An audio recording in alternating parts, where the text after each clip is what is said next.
안녕하세요. 지난 시간에 이어서 계속 가겠습니다. 자, 236페이지 예상 문제 뽑아본 겁니다. 여러분들 이 문제 외에도 1차에도 제가 몇 번씩 강조했던 게 워크넷 홈페이지에 꼭 들어가 봐라. 거기에서 메뉴를 꼭 물어본다 해서 1차 기출문제 보면 그런 메뉴를 물어보는 것들이 꼭 발생하더라는 거죠. 그래서 2015년 2회차도 보니까 그 관련해 가지고 직업과 관련된 워크넷에 올라와 있는, 그래서 새롭게 뭐 등장하는 직업이라든가 이런 것들에 대한 문제가 하나 올라와 있더라고요. 그래서 여러분들 이 문제뿐만 아니라 여러분들이 워크넷 들어가셔가지고 이거 좀 문제가 될 만할 수도 있겠다라는 게 있다면 여러분들 스스로가 조금 보시고 정리를 한 번쯤은 해보시는 것도 좋습니다. 자, 그래서 노동부에서 직업안정기관에서 시행하고 있는 취업지원 프로그램 5가지를 쓰시오. 직업안정기관이 뭐라 그랬습니까? 고용센터, 일반적인 고용센터, 이제 고용복지센터로 바뀌죠. 그런 기관들을 직업안정기관이라고 칭할 수 있다라는 거죠. 그래서 지금 취업과 관련된 프로그램이 몇 개 있는데 그 중에 이제 5가지 쓰라고 그랬던 거죠. 취업지원 프로그램.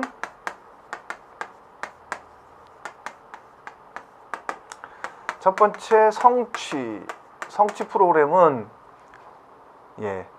성공적인 취업의 약자예요, 사실은. 성공적인 취업의 약자예요. 그래서 장기 실직자를 주로 대상으로 하고요. 이런 분들의 자신감을 회복시켜 주거나 혹은 취업 기술을 습득시키는 그러한 데 주로 사용되어지는 프로그램이 성취 프로그램이다. 이렇게 이해하시면 될 것 같고요. 두 번째, 취업 희망 프로그램.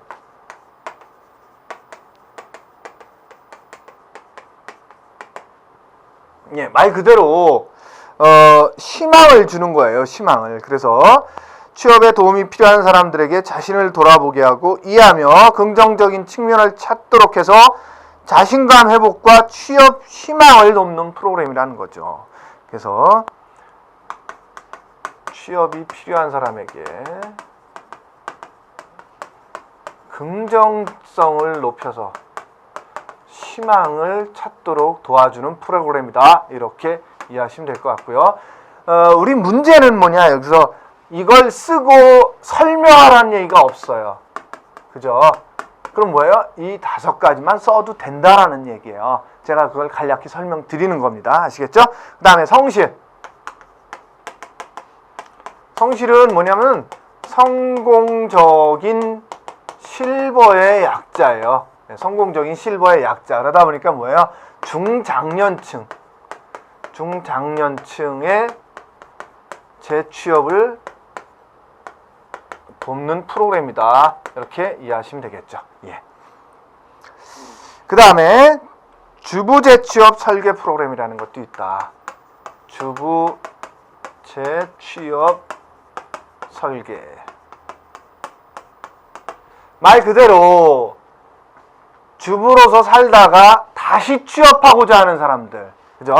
경력 단절 여성이라는 표현을 써요. 단절 여성에게 사회 재진입을 돕는 프로그램이에요. 그 다음에 캐플러스 커리어 어시스턴트 프로그램이라고요. 커리어 어시스턴트 프로그램. 플러스니까 그것에 대한 플러스겠죠. 주로 이제 청년층에게 해당하는 취업을 여러 가지로 지원해주는 프로그램이다. 이렇게 이해하시면 될 것 같고요. 그 다음에 올 A라고도 할 수 있고 올 A 혹은 오르다 혹은 올 A. 그래서 오르다라는 표현은 뭐예요? 좀 자신감을 높여준다거나 혹은 뭐 어떤 구직 기술을 높여준다거나 이렇게 높여준다라는 표현이에요. 그래서 주로 이것도 청년층의 취업 능력을 높이는 그런 프로그램이고요. 그 다음에 하이 프로그램이라는 것도 있어요. 주로 하이스쿨의 약자예요. 하이스쿨. 예, 뭐죠? 고등학교 졸업이죠. 고졸자를 위한 주로 고졸자를 위한 프로그램이고요. 그 다음에 청년 취업 역량 프로그램이라는 것도 있다. 이건 말 그대로 취업 역량을 강화시켜 주는 거예요. 그 다음에 윈드라는 것 근데 약자예요. 결혼으로 이민해 오신 여성분들이 있잖아요. 그런 분들의 취업을 지원하는 프로그램이다. 이렇게 이해하시면 될 것 같습니다. 그래서 여성 결혼 이민자 프로그램이다. 이런 표현을 쓴다는 거죠. 그래서 이 중에서 5가지를 그냥 적으라 그랬으니까 여러분들이 쉽게 기억나는 게 위주로 5가지를 적으시면 되겠죠. 자, 다음은 직업정보의 수집 과정 4단계를 쓰시오. 첫 번째는 직업 분류 제시하기. 해서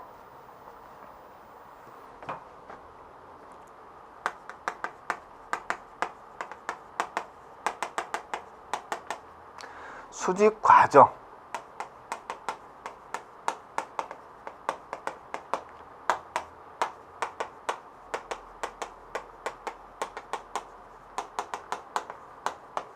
첫 번째는 직업 분류를 제시한다. 그래서 직업을 펼쳐보는 거죠. 예를 들어서 직업 사전이 됐든 한국 표준 직업 분류가 됐든 여러 가지가 있을 거 아니에요. 뭐 우리가 대분류로 본다면 1번 관리자부터 해서 A 군인까지인데 이런 것들을 다 분류해 보는 거죠. 분류해서 자, 올해는 여기서 요까지만 좀 직업 정보를 수집했으면 좋겠어. 뭐 이런 것들을 결정하는 거죠. 그래서 첫 번째는 직업 분류를 제시한다라는 거죠. 두 번째는 대안을 작성해라.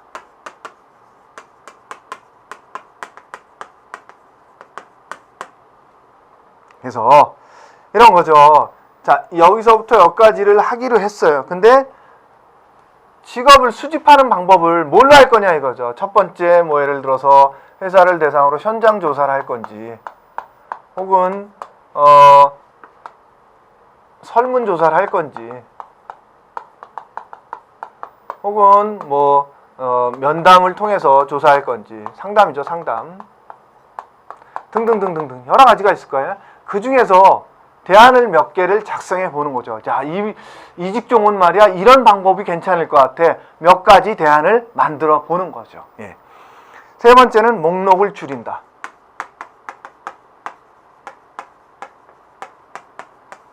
이 대안까지 만들어 보니까 이제 하다 보니까 여기에 나왔던 것들 중에서 이 중에서 요것은 가능할 것 같고 요건 좀 어려울 것 같아. 그러면 가능한 것부터 하고 나머지는 이제 목록을 줄이는 거죠.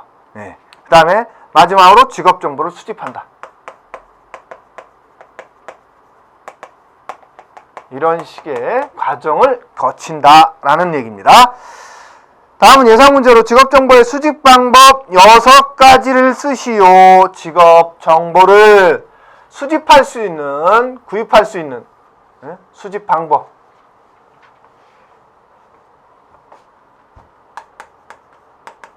네, 1차 교재에서 이것도 많이 봤죠. 첫 번째 가장 쉬운 거는 뭐냐면 구입하는 거예요. 구입. 뭐 서점, 오프라인 서점이든 온라인 서점이든 혹은 뭐 관련 직업 정보를 생산해서 제공하는 기관이 있다면 그 자료를 구매하는 겁니다. 그게 가장 쉬운 방법이에요. 돈이 좀 들어가서 그렇지. 예. 그 다음에 기증에 의한 방법도 있다. 기증.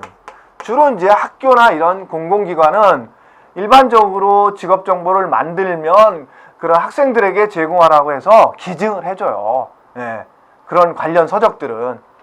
그리고 이제 일반적인 서적 같으면 이게 이제 사회 공익적인 어떤 정보가 필요한 쪽이다 그러면 일정 부분 기증하는 그런 비율이 있어요. 그럼 그 기증을 통해서 이제 학교나 학생들이나 이런 사람들은 그 기증한 자료를 내가 도서관이나 이런 데 가서 본으로 해서 확인해 볼 수 있는 거죠.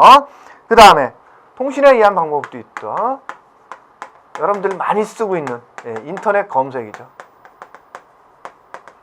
이게 무료도 있고 유료도 있죠. 그죠? 예. 여러분들 자코리아나 뭐 이런 데 들어가면 해당 직종에 대한 연봉 정보 이런 것들을 보려면 어떻게 돈 내야 되잖아요. 그죠? 예. 그래서 무료도 있지만 유료도 있습니다. 예. 그 다음에 상담에 의한 방법도 있다라는 거죠. 예. 주로 이제 직업 상담을 통해서 많이 이루어지는 경우도 있겠죠. 그 다음에 조사, 그 다음에 현장 방문, 예. 이런 것들에서 직업 정보를 수집한다. 예.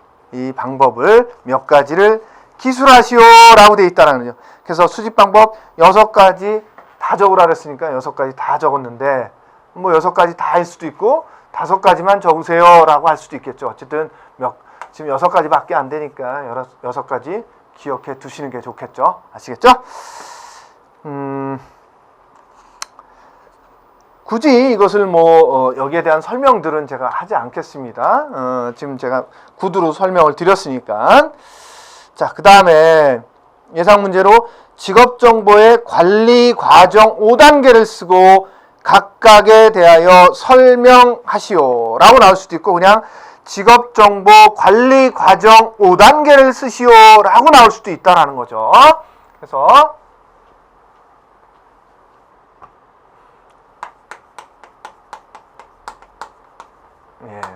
첫 번째는 수집인 거죠. 수집. 두 번째는 분석이다. 세 번째는 가공, 체계화가 있죠.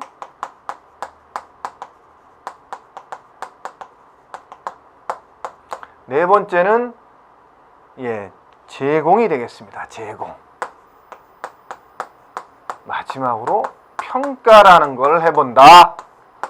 그래서 수집은 어렵지 않죠. 직업 정보를 여러 가지 방법, 지금 5가지 했던 그 중에 하나의 방법으로 직업 정보를 수집한다라는 거죠. 그래서 직업 정보 수집할 때 유의사항 뭐가 있었나요? 계획적으로 수집하고 목적을 세운 다음에 수립하고 이런 방법들이 있죠. 이런 얘기를 해주면 될 것 같고 분석은 말 그대로 직업 정보를 수집한 걸 그 자료를 가지고 분석하는 거예요. 수집된 자료를 가지고 분석하는 작업.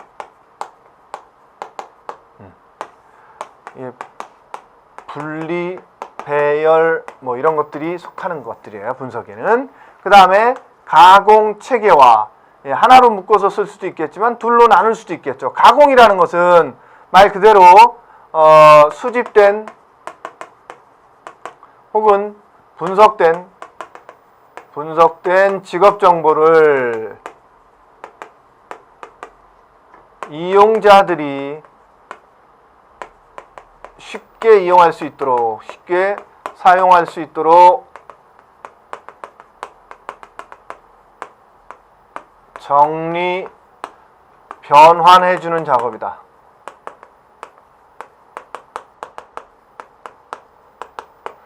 체계화는 말 그대로 가공을 할 때 이 분류를 객관적으로 한다든가 혹은 용어를 통일시킨다든가 이러한 것들이 체계화라고 할 수 있습니다. 그 다음에 제공은 말 그대로 수집, 분석, 가공을 통해서 이루어진 직업 정보를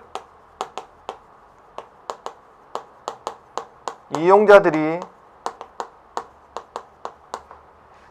쉽게 이용할 수 있도록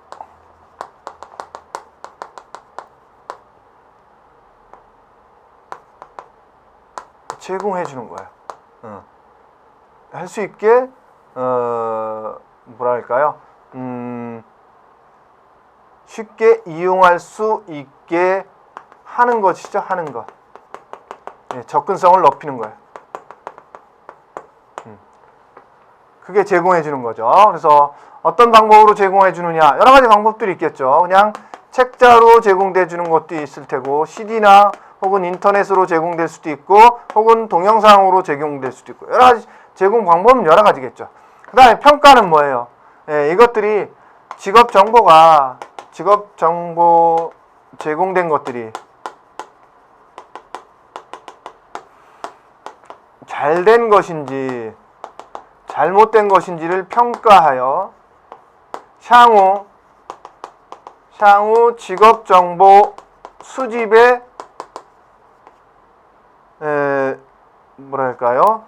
향후 직업정보 수집에 기초가 되는 거죠. 기초가 될 수 있게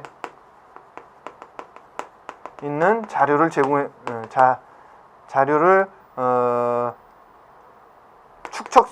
축적시킨다 그랬나? 이런 것들이 평가에 해당하는 거죠. 네.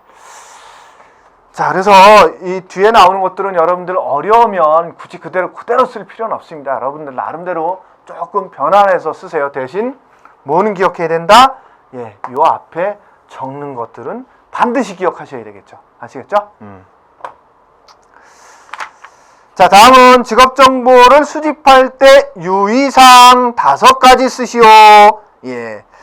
그래서 좀 전에 그 비슷한 얘기를 하다가 말았었는데, 그죠? 목표를 세우고 하고, 명확히 하고, 그죠? 수집 시 유의사항. 명확한 목표 세우고. 그 다음에 계획성 있게 수집하고, 그 다음에 자료의 출처와 수집일자 반드시 기록해라. 출처, 수집일자 기록해라. 그 다음에 네 번째로 항상 최신의 자료인지 확인해라.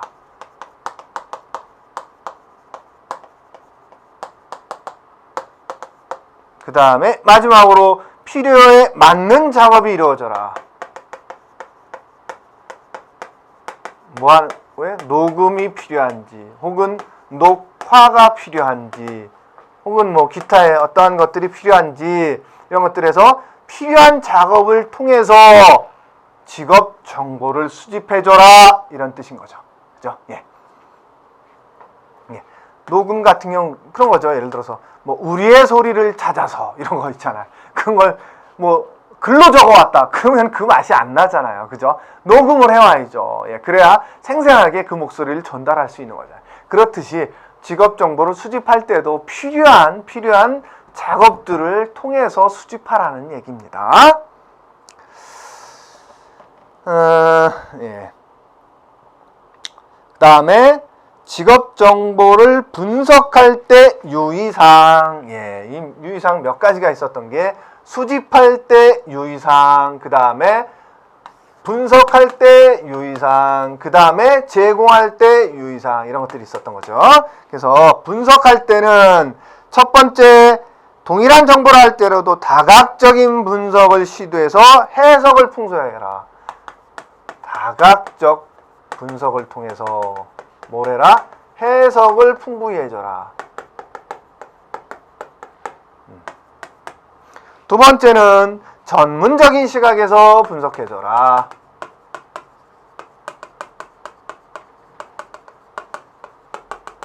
그래서 전문가가 분석해야 돼. 분석할 때는. 예. 그 다음에 분석과 해석은 원자료의 생산일, 자료 표집 방법, 대상, 자료의 양 등을 검토해야 되고, 한편 분석 비교도 이에 준한다. 그래서 분석과 해석은 뭘 해줘라? 예, 원자료의 생산일이라든가 생산일, 그 다음에 표집 방법, 자료의 양 등을 검토해줘라. 예.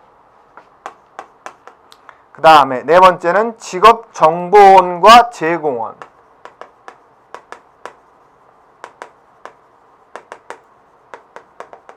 제공원을 밝혀줘라. 정보원은 주로 그런 것들이에요. 그래서 뭐 그 국책기관이 될 수도 있고, 그 다음에 인터넷이 될 수도 있고, 혹은 뭐 잡지가 될 수도 있고, 이런 것들이 정보원이라면, 제공원은 구체적인 기관을 얘기하는 거예요. 한국고용정보원인지 노동부인지 혹은 뭐 고용센터인지 이런 것들이 제공원이 되는 겁니다. 아시겠죠? 예. 자, 다음은 직업정보 가공할 때 유의사항을 4가지 적어라 해서 또 유의사항 몇 가지 나왔던 것 중에서 이제 가공할 때.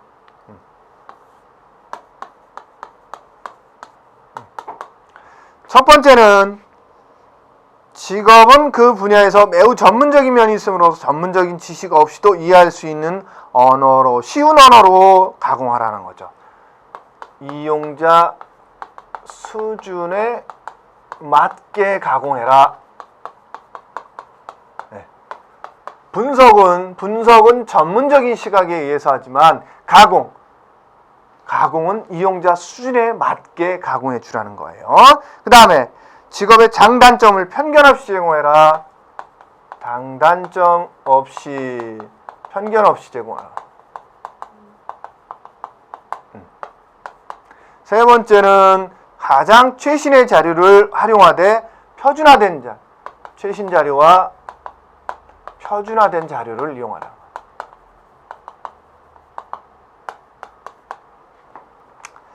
그 다음에 객관성을 갖는 것들을 객관성을 유지하라는 거죠. 예. 다섯 번째는 시청각 효과도 부과시켜준다.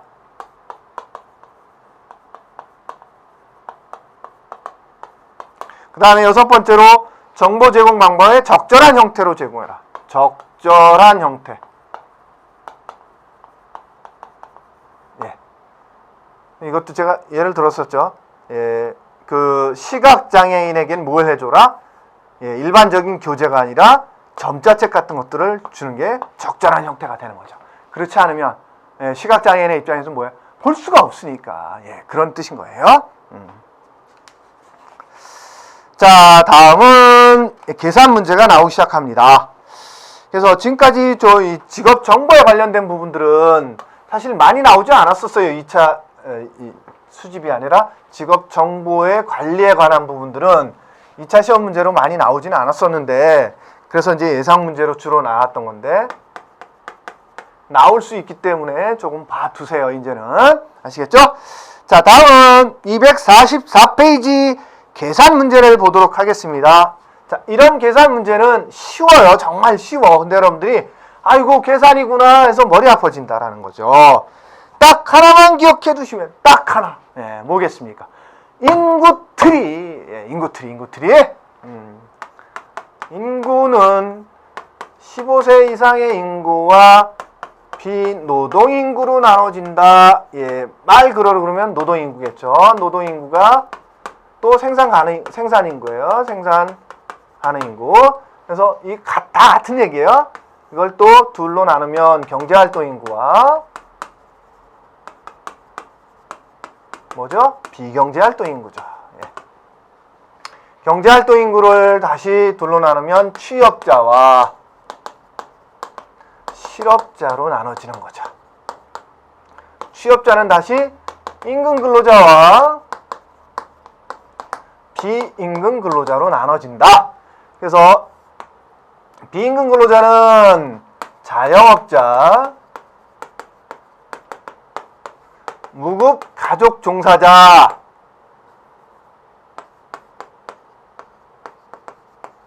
그 다음에 제가 이거 약을 쓴다고 여러분들 시험 문제가 나왔을 때 똑같이 약을 쓰시면 안 됩니다. 아시겠죠? 그때 정확히 적으셔야 돼요. 무급 가족 종사자 이렇게. 그 다음에 세 번째 일시 휴직자. 자, 이렇게 구분해 볼 수 있죠? 자, 문제를 보겠습니다. 다음 244페이지 기출 30번 아래에 주어진 예시를 보고 다음을 계산하시오. 15세 이상 인구 35986. 네. 35986. 그 다음에 비경제활동 인구 14716. 그 다음에 취업자 수가 20149. 이럴 때, 자, 요 계산 문제 푸실 때 두 가지 주의하셔야 돼요. 자, 계산 문제 두 가지 주의하셔야 됩니다. 첫 번째는 단위. 예, 여기 뭐라 그랬습니까? 35986 다음에 1000명이라는 단위가 있어요.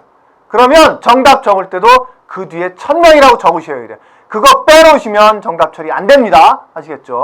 두 번째,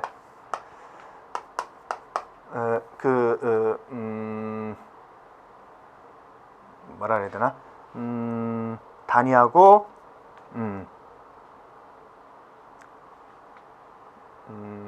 반올림. 반올림하라고 이게 분명히 나오는 문제가 있어요. 뭐 소수점 몇째 단위에서 반올림 하세요 이랬는데 안 했다. 그러면 반점짜리밖에 처리 안 될 수도 있어요. 또 정말 정확히 계산했어도. 아시겠죠? 그런 거 지켜주셔야 돼요. 이런 계산 문제에서는 거기서 원하는 것을 맞춰줘야 되고, 그 다음에 계산식을 좀 적어주는 게 좋습니다. 이 세 가지 정도 기억하시면 계산 문제 그리 어렵지 않은데 이걸 다 무시했다. 그건 아무리 열심히 풀어놓고도 정답 처리가 안 될 수도 있어요. 아시겠죠? 자, 첫 번째 실업률은 자, 실업률에 그러면 이런 문제가 나오면 첫 번째 공식부터 쓰세요. 첫 번째 문제가 뭐였죠? 실업률은 뭐예요? 경제활동인구분의 실업자 곱하기 100인 거죠. 그죠? 근데 실업자도 없고 경제활동인구도 없어요. 그죠? 그럼 어떻게 할 것이냐? 예, 계산해야죠. 자, 경제활동인구는 얼마예요? 35986 빼기 14716이죠? 그럼 얼마가 나오나요? 예. 21270이 나오네요. 21270이라는 경제활동인구가 나왔어요. 그러면 실업자도 구해야 되겠죠. 실업자는 그러면 어떻게 돼요? 예, 여기서 이거 빼주면 되겠죠. 는 21270 빼기 마이너스 20149죠. 예, 이거 계산하면 얼마예요? 계산해 보니까 1121명이래요.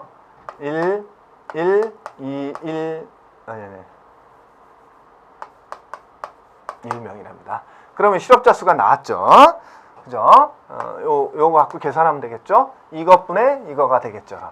뭐예요? 정답은 21270분의 1121 곱하기 100이다. 예. 쉽죠? 이거 뭐 계산 못한다면 안 돼. 그래서 제가 2차 시험은 뭘 가져가라? 계산기를 가져가라. 계산기를. 계산기 가져가세요. 예, 그럼 두 번째 임금 근로자 수는, 예, 두 번째 문제가 임금 근로자 수래요.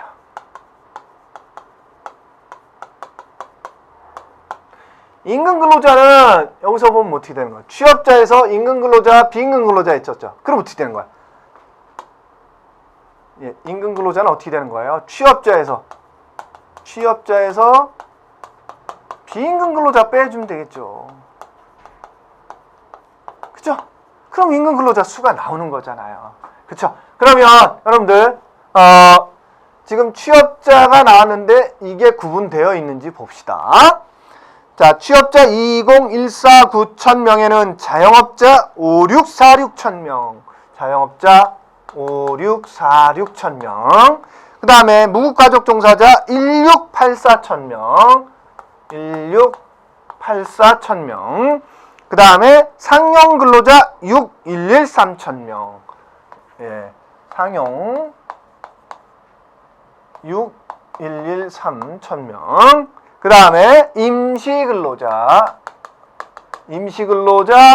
4481,000명,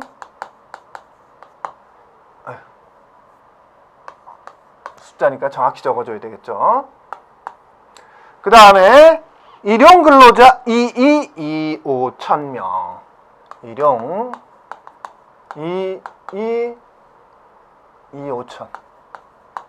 자, 제가 임금근로자는 뭐라고 설명했냐면 1차에서 돈을 받고 일하는 자는 모두 임금 근로자다라는 표현을 썼습니다. 이 돈을 받고 일하는 자. 자, 명칭이 중요하지 않습니다. 명칭이 중요하잖아요. 돈을 받고 일하는 자는 다 임금 근로자다. 임금 받고 일하는 사람이니까 임금 근로자로 표현한 거예요. 그래서 이 사람들 다 돈 받고 일하는 사람들이죠.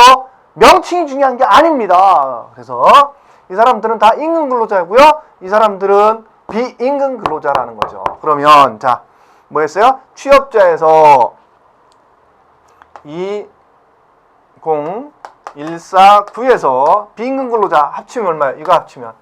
예, 이거 합치면 얼마죠? 여러분들 계산해 보세요. 예. 비임금 근로자 다 합치니까 얼마예요? 계산해 봐야 되나요? 예. 0명 그 다음에 하나 올라갔으니까 3명 그 다음에 3 그 다음에 7 예, 7330인가요? 예, 7330이죠. 7330 빼면 얼마예요?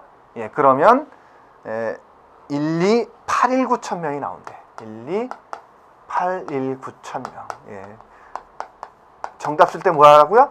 요거 중요해라. 예, 그 단위 꼭 쓰려 했던 단위. 그죠? 이것도 마찬가지죠. 요거 계산 안 했네요, 제가 참. 그래 보니까 계산해 보면 5.2703 이렇게 떨어진대요. 그럴 때 여기서 1번에 문제가 뭐예요? 소수점 둘째 자리에서 반올림해라. 둘째 자리에서 반올림해라 하니까 한 자리까지 쓰라는 거예요. 그래서 여기서 5. 원래는 2703 등등등등으로 나간다는. 그러면 5.3%다. 이렇게 반올림 반드시 지키라는 거죠. 아시겠죠? 좀 전에 얘기했던 얘기 다 나왔어요. 그래서 반올림, 그 다음에 단위, 그 다음에 계산식 이렇게 다 쓰셔야 돼요. 그래야지 정확하게 점수 줍니다. 아시겠죠? 예. 그럼 어렵지 않죠? 자, 이렇게 해서 예. 하나만 더 풀어보겠습니다. 245페이지 같은 개념으로 보시면 될 것 같아요. 자, 그럼 요거 지우고 다시 볼게요. 숫자만 지우고 다시 풀어보면 되겠죠.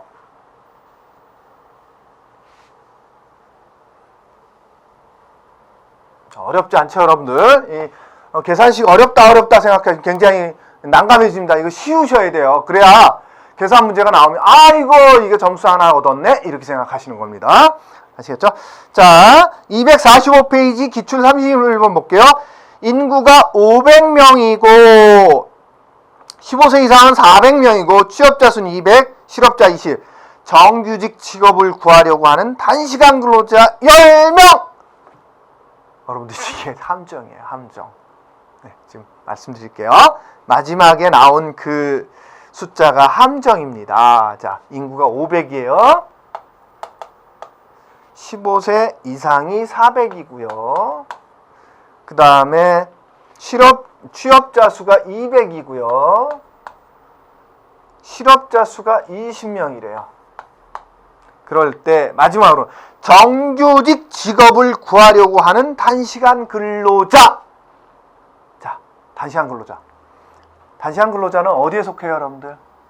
잘 보세요. 이 중에서 어디에 속할까요? 예, 지금 이걸 찾아내신 분이면 굉장하신 겁니다. 예, 여기에 속하는 겁니다. 제가 뭐라 그랬습니까? 돈을 받고 일하는 자는 모두 임금 근로자다. 예, 돈을 받고 일하는 자는 모두 임금 근로자. 주에 1시간 이상만 일하면 취업자이면서 임금 근로자인 거죠.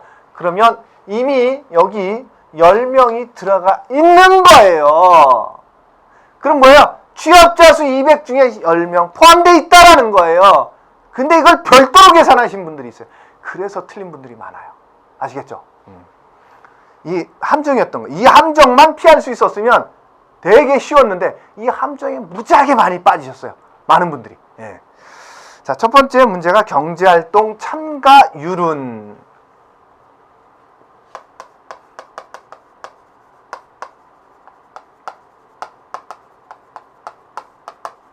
예, 공식으로 보면 노동 가능 인구분의 뭐죠? 경제활동 인구죠. 곱하기 100이 되는 거죠. 그럼 풀어볼까요? 예. 경제활동 인구 얼마였나요? 400이죠. 예. 그다음에 경제활동 인구는 얼마예요? 220이죠. 이거 합치면 되는 거잖아요. 그쵸? 예, 220. 그러면 220 곱하기 100x. 계산해서 나온 게 55.0%라는 거죠. 예. 여기서 소수점 둘째 자리에서 반올림해라는데 정확히 이건 뭐 55%였던 거죠. 어쨌든 55.0% 적으면 되는 거고요. 그 다음에 고용률은 고용률이 취업률과 다르다고 제가 말씀드렸습니다. 고용률은 뭐다? 노동 가능 인구분의 취업자 수다. 예, 요 공식 그래서 몇 가지 기억하시라는 게 지금 나온 경제활동 참가율, 고용률, 실업률, 취업률 요 네 가지 공식만 기억하시면 돼요. 자, 곱하기 100이죠. 그러면 노동 가능 인구가 얼마예요? 400이죠? 400분의 취업자 수 200인 거죠. 예, 그럼 딱 50%네요. 그죠? 예. 그 다음에 실업률. 예, 세 번째 문제가 실업률이에요. 실업률은 뭐예요? 경제활동 인구분의 실업자 수 곱하기 100인 거죠. 그러면 예, 경제활동 인구는 얼마였어요? 220인 거죠. 220분의 실업자 20명 곱하기 100 예, 나오면 이런 계산 잘 하셔야 돼요. 여기 제가 좀 곱하기 100을 빼뜨렸나요?